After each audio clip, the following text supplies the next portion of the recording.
On this episode of the Layover Live, we're talking SEO metrics with Erin McNamara, who's been working for SimpleView since she was 12.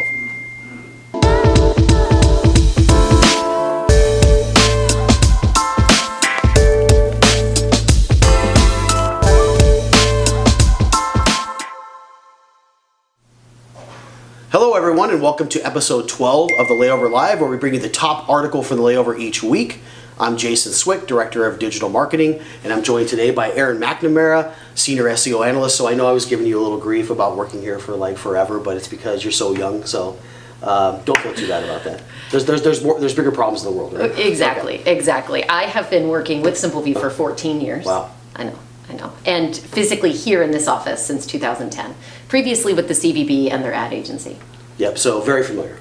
Yes, so very good. So this article that Erin brought you in for is I want to talk about comes from Search Engine Land this week. It's a really, really good article that talks about the 12 most important SEO metrics to monitor. It's a common question we get all the time is about measurement. Naturally, organic traffic is really important when we're talking about SEO, but what are some other metrics and ways that you and your team measure SEO performance? Mm-hmm. It's a great article because it points out exactly what we do every single day. We spend a lot of time in Google Analytics, a lot of time in Google Search Console, at least half my day. One thing the article points out is don't just look at organic traffic, you need to look at what that organic traffic is doing once it gets to your site.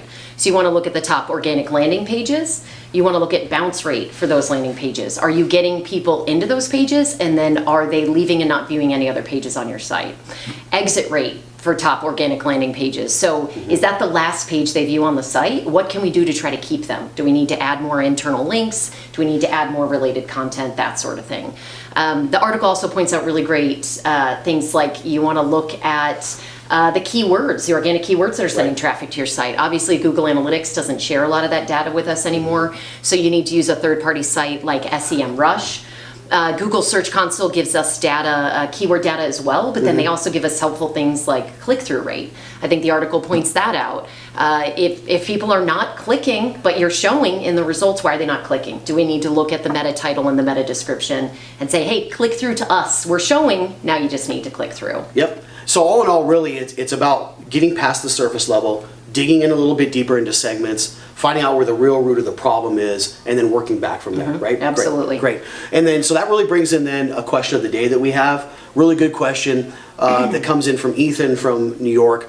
And it's about copy and length of copy, which is a common question that we get all the time is, how long do we make our copy? And what Ethan is asking is, what's the ideal length of copy for creating a location page or an attraction page or an accommodation page? What's the right length we should be looking at? So what's your answer to that, Erin? Well, the answer is there really is no answer.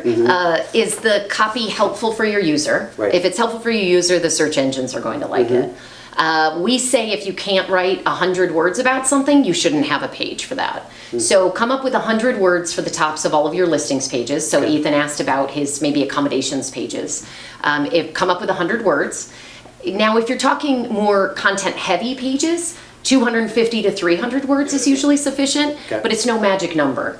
Now, blog posts, you could go crazy. You could have 3,000 words in a blog post if you want, but it's all about making it easily digestible for the user. Good point. So if you're going to write 3,000 words, you have to keep in mind your mobile visitors. So use bullet points, use subheads, use bolded text, use very short paragraphs, which kill us English majors, Right. Use those 2-sentence paragraphs, use top numbered lists. The search engines love numbered lists, and those actually get pulled in quite often for featured snippets as well. So bonus there. Okay, so really the correct answer is it really just depends on the topic, depends on the audience that you're serving.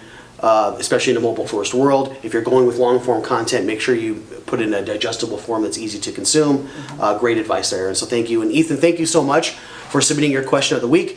And again, each and every week, we love to hear those questions, so please submit them to us below, and we'll see you next week.